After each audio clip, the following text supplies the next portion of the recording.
Thank Entourage TV for being a part of the inaugural Harlem Whiskey Festival. I am the founder, producer of the Harlem Whiskey Festival, and I also happen to reside in Harlem.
What you should know is that Harlem, first and foremost, has a rich history in whiskey, dating back to the 1930s with venues like the Cotton Club.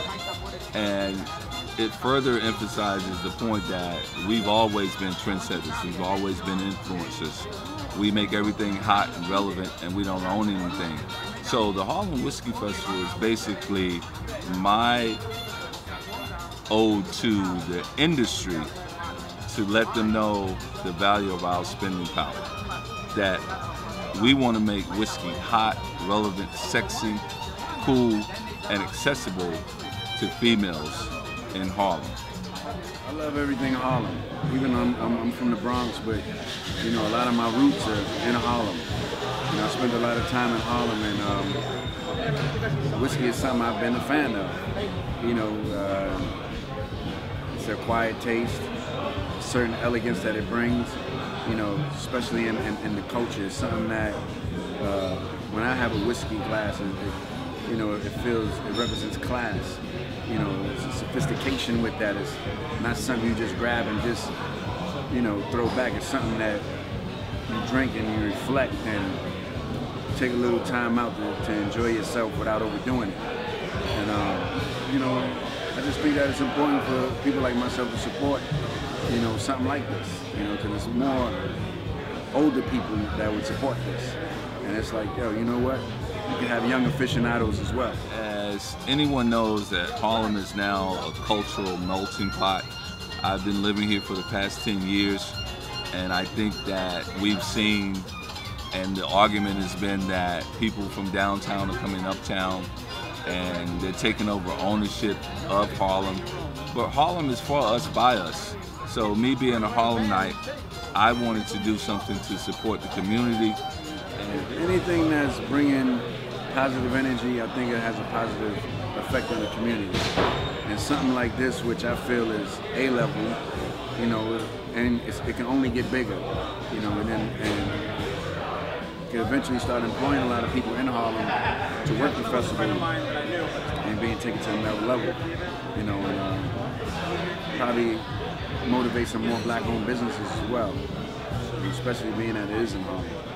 Oh man, what I look for in a whiskey is it's that aftertaste, it's that flavor, that double wood flavor or fruit flavor, like an apple mix, where, you know, when the brands get creative, and throw a little cinnamon in it, and, you know, just cut the edge a little bit. You know, I look for a little bit of flavor. And this is really part of a three-step process with the ultimate goal of opening the first whiskey distillery in Harlem. You gotta understand that Harlem is a global brand, worldwide recognition. So what that will do is, obviously we're gonna create and blend great whiskey, but we're also going to create a movement, and we're going to create jobs. The industry, as you know, in terms of whiskey, most of the brands, the production is in the South. There's a huge controversy right now with the Confederate flag. I happen to be on a panel or interview discussing how do we take that and re-energize and make change.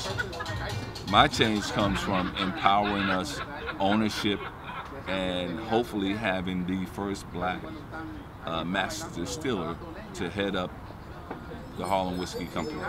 So those of you, this is a plug, those of you who appreciate and love the concept, I need investors.